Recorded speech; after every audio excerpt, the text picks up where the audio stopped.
ለዝሙት ጊዜ የምንሰጠው ስለ ክርስቶስ ማሰብ ስላልቻልን ነው።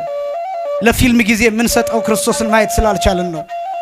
የክርስቶስን መከራ የክርስቶስን ፍቅር በልባችን ጥቂቱን አሳድረን ቢሆን ኃጢአት ልትሰራ ስትሄድ ይወጋሃል፣ ይቸነክርሃል።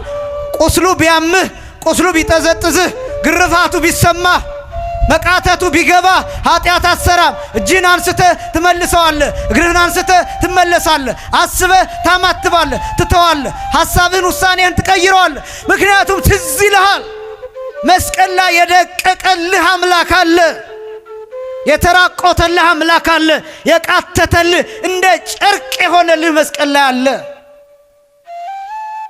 መቀጥቀጥ የሚባለው እሱ ነው።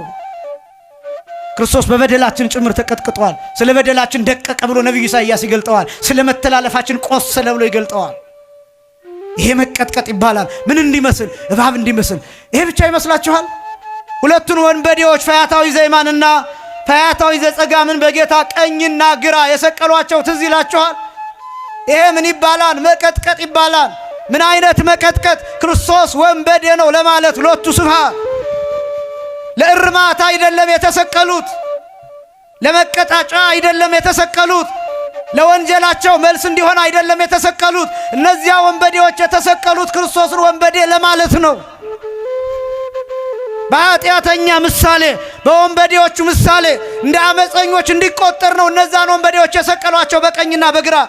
በቀኝ የመጣው ጥጦስን አይቶ ይሄ ምንድነው ብሎ ይጠይቃል። ይሄማ ወንበዴ ነው ይሉታል። በመሃል የተሰቀለውን ይሄስ ይላል። እሱማ ዋናው የወንበዴ አለቃ ይላል ክርስቶስ።